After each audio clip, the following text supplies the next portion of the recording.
ओम शांति।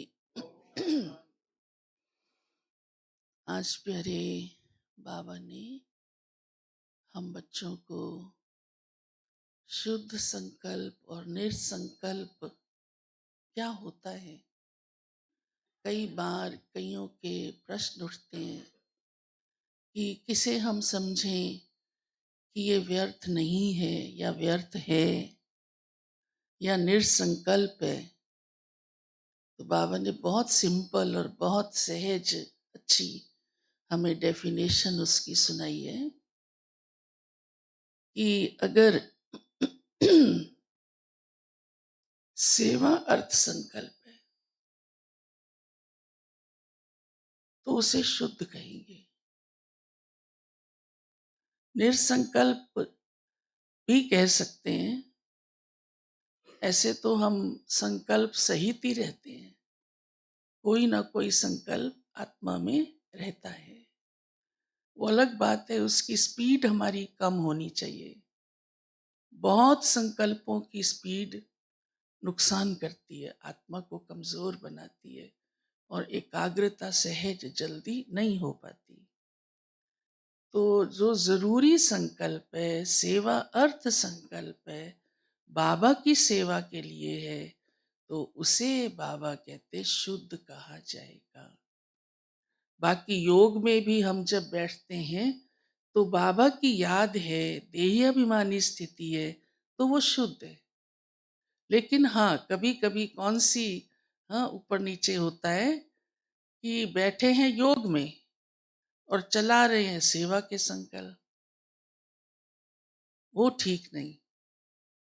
हाँ, सेवा में है और बाबा की याद साथ साथ में है, वो ठीक है। वो और ही बाबा कहते एक्यूरेट है, उस संकल्पों में और शक्ति होती है। इसलिए आज प्यारे बाबा ने इसकी इतनी, हाँ, सहज परिभाषा, कई मूंझे रहते हैं, व्यर्थ क्या शुद्ध क्या, तो आसानी से आप अपने आप को डिफाइन कर सकते हो। मुझे ये नहीं सोचना कि ये व्यर्थ है, ना ये योग का है ना ये सेवा का है। फिर बाबा ने कहा है अनासक्त रहना है। क्यों अनासक्त रहना है? क्योंकि हमारे से कोई विकर्म नहीं होने चाहिए।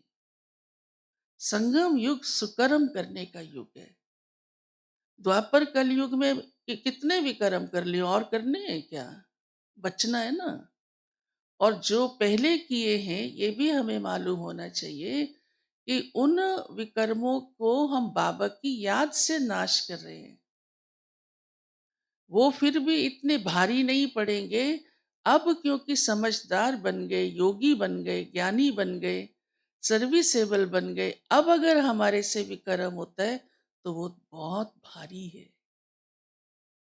उसके लिए तो 100 गुना सेवा भी करनी पड़ेगी और 100 गुना याद भी करना पड़ेगा, तब वो विकर्म का प्रभाव मिट सकता है।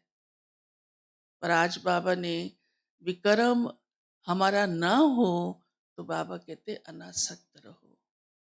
अब उसमें भी ज्यादा आसक्ति कहाँ जाती है, ये तो हर एक खुद से समझ सकता है। अगर मित्र संबंधियों की बहुत खींच पड़ती है, उनके बिना रह नहीं सकते, याद आती है, तो समझ लो आसक्ति है। तो मोहवश कोई ना कोई, हाँ, विकर्म बन जाएगा। या कईयों के मित्र संबंधियों में नहीं होती, वस्तु में होती है, पदार्थ में होती है, खाने पीने की होती है, घूमने फिरने की होती है, उसके बिना रह नहीं सकते। एक नॉर्मल उसमें तो सब ठीक है, लेकिन उसकी तृष्णा होना, वो आसक्ति हो जाती है और विकर्म हो जाता है। या स्वयं की देह से ही बहुत मोह होता है, सारा दिन उसी में ही बिता देते हैं। ये पकाऊं, ये खाऊं, ये लगाऊं, यहाँ ये दिखूं, जो भी कुछ है। तो बाबा ने आज कहा है फर्ज जरूर निभाओ, कमाई भी जरूर करो, परिवार को भी जरूर चलाओ, जो आपकी जिम्मेदारियां वो भी निभाओ, सेवा भी करनी है, लेकिन ध्यान रखो आसक्ति ना आए, बस। और वैसे भी देखो, हमारा तो अभी बाबा में कितना प्यार बढ़ गया है, मोह हो गया है, मोह ही कहूँ। उस बिना हम रह नहीं सकते। नई दुनिया हमें खींचती है, बस हम चलें चलें चलें, है ना अंदर। फिर क्यों पुरानी दुनिया में आसक्ति जाएगी। सब क्या लगता है, हाँ बाबा ने ये बताया, ये अच्छी अच्छी दुनिया है, उनसे सुख मिलने वाला नहीं है। तो आज प्यारे बाबा ने हम बच्चों को कितनी अच्छी, ऊंची और शुद्ध स्थिति बनाने की विधि कहें, हाँ, उसकी युक्ति कहें सुनाई है।